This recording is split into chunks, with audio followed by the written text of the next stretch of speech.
Just the same as you. Awesome. Bad Doug. Actually, two. Welcome back, pregame.tv. The S team, Scott Spreitzer, Steve Fezzik, breaking down Thursday action NFL, and it's a good one. The San Diego Chargers, Denver Broncos. The Broncos are heading back to the Super Bowl. That's obvious, considering they're so much better than everyone else. They really are. But this should be a good game. The Broncos laying 7.5. Peyton Manning off the touchdown record. Scott, I have to ask you. Normally, I'd say no-brainer. A guy like that's going to go celebrate. I wonder if it's even that big of a factor for Manning.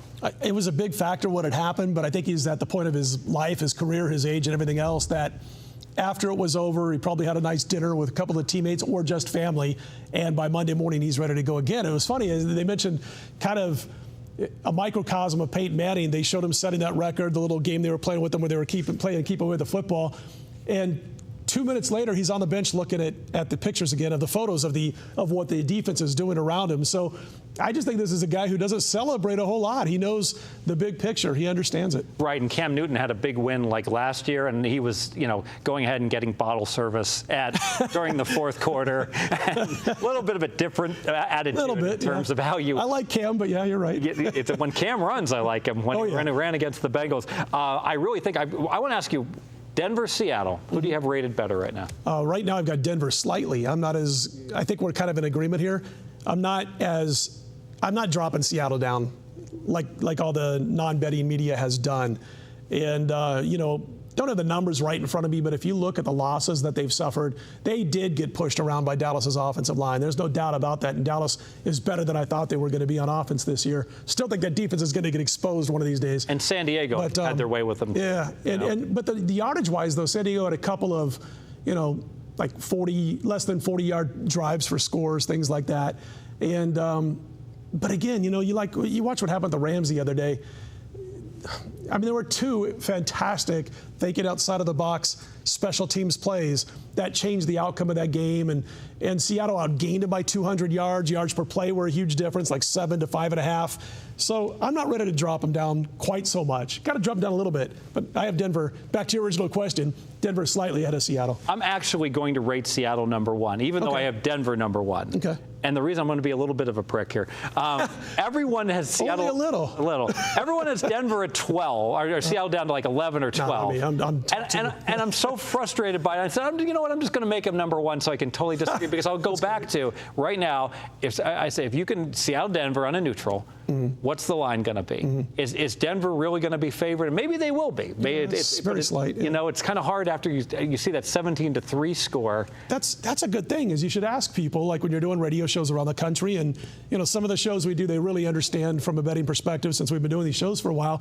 Some of them don't. And if they have their power ratings or ESPN power ratings have Seattle 10th or 11th or 12th, ask them what you would make Denver on a neutral field against all those teams you have in front of Seattle, and then what you think they should be against Seattle. And then tell me Seattle's not better than all those teams except Denver, or maybe even better than Denver in your case. I like Seattle at pick'em agaest the Detroit Lions. Yes, I think I'll take that. Yes, I do. Let's talk the San Diego Chargers. Possibly a contender, possibly a pretender. Really bad spot. I think we all had Kansas City, or looked to go with Kansas City last week. Andy Reid off a bye, and now so they do lose. One like under the radar spot I'm looking at here is I like the idea they got McCoy. I think more of an up and coming aggressive coach versus a John Fox conservative. That short work week, I just think about like this is terrible. Like the AARP is going to get so angry at me. But like the older coaches, I think don't adjust as well to like a new wrinkle. Your thoughts? I agree. First of all, older coaches get stuck in habit. They get stuck in playing safety first, I think, a lot of times, even though Fox doesn't have to worry about that with his job. But a lot of in general, older coaches get stuck in that mode. The thing about this matchup is that if you look at what San Diego's done defensively to Denver over the last few meetings, they've shut them down as well as anybody in the NFL. There's a little bit different wrinkle this year because Peyton Manning has some speed to throw to. Remember, it was Welker, good receiver. There was Decker, good receiver, guys like this that he threw to last year. Decker, of course, went to New York. He didn't have speed burners. He's got Emmanuel Sanders. They seem like they're starting to click a little bit better and a little bit more, getting on the same page week in, week out. Then he's got Demaryius Thomas, who catches everything else. But I think it's a little bit tougher team to defend as far as they're able to stretch the field better than they have the first couple of years Peyton's been here. I don't like the fact that Noshawn Marino's not around. And, of course, he's injured and on the IR with the Miami Dolphins. But man, if he was still in Denver and was uninjured, I think he's the key to putting this team, if you don't have him over Seattle right now, would have put him over Seattle power ratings wise. But it's a little bit different animal that San Diego's got to prep for this week than Denver. I'm not saying that San Diego can't hang this 7.5 or win the game outright, though. You know, one thing also, we always try to be proactive in this business, not reactive. And I think back to last year when Denver just beat the living daylights out of everybody until the midpoint of the year. And it was actually that first San Diego game where they were up like 28-7, something like that. And they didn't score in the second half, and they won 28-20. And I think they covered by half a point. But that was kind of like the point where Denver started to regress. And then all of a sudden, they stopped lighting up opponents in the second half. Manning stopped throwing as often, almost like he wasn't 100%. And I wonder, 39 years old, if now, as we get into the second half of the season, the weather starts getting colder, that we start seeing the same thing. And you know, so I'm forecasting. You can see where I'm going on this. Oh yeah, and my last point was that this is what's funny. This is how I'm going to say that I've matured as an NFL handicapper, and it's why that I've gone from, I used to be college football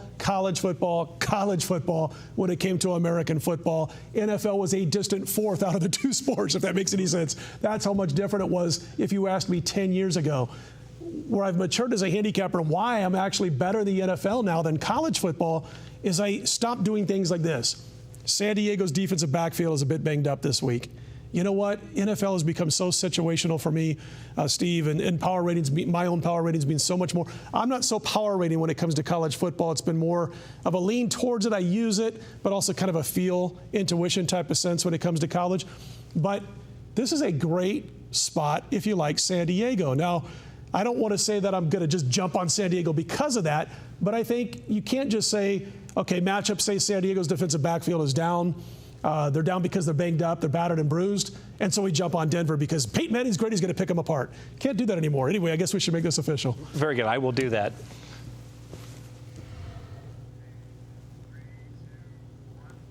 All right, we are on the San Diego Chargers plus the 7.5. As Scott mentioned, hey, the power ratings make this game right at the 7 to 7.5, so we're getting a fair number. But we are getting a great situational spot, the Chargers, with the revenge, with playoff revenge, also with the fact that I like their younger coach, ready to rock in a short work week, off an upset loss, good, get out of town, get the points in Denver. On the flip side, Denver, Manning just sets the touchdown record. If ever there's a quarterback that it won't faze him at all, it's probably Peyton Manning. Nothing beats that good car smell. But he's just going to be nice and relaxed and mellow. He's not going to go and be celebrating that. I do want to also mention, though, Mr. Scott Spreitzer, that you were talking about like the NFL and how you said you were better in NFL than in college. I just think you're great at both. And what's happening this year is that you're picking good games in both, and your NFL, the ball's probably bounced a little bit better, and maybe college has bounced a little unlucky. It's easy as a handicapper to say all of a sudden, like in a shorter term sample, maybe a year or two, oh, like NFL's winning over 60. It's been about the past 4 years where NFL's been overall better. But it's still, even like a sample of 100, it's still no, you're right. You know, it's easzy to say, oh, I'm seeing the ball so well in the NFL and college, maybe it hasn't been as good the last 3 years. I would bet that on your 3-star plays that you give out over the next 5 years, I would bet you dinner you will actually win a higher percentage, though, in college football. It's been that way so far for the last 20 years. It's a higher percentage win rate in college football. And it's not to say that I don't have success in college football. I don't mean to say that, but you're right about one thing, Steve, and that's that the ball sometimes bounces a little bit less crazy in the NFL than it does college. Like I had Houston, for instance, on Monday night. We go into Monday night, we're 3-1, we end up 3-2 for the week. It wasn't the top player of the week, but I've had less of teams falling apart mentally for 90 seconds in a game in NFL than I have in college. And I'm wondering about this also when it comes to, and I'd like to talk to guys who were cleaning up in college football a decade ago. And the reason I want to talk to them about that is because so many, and I'm not talking about the elite teams, but so many college football teams now go out and get an athletic quarterback and they tell them option one's not open on the pass, pull it down and run with it. It almost becomes like a blacktop playground football where, you know what I was called for all those years? Jack Snow coined the term smash mouth sports. It was all about the matchups in college football.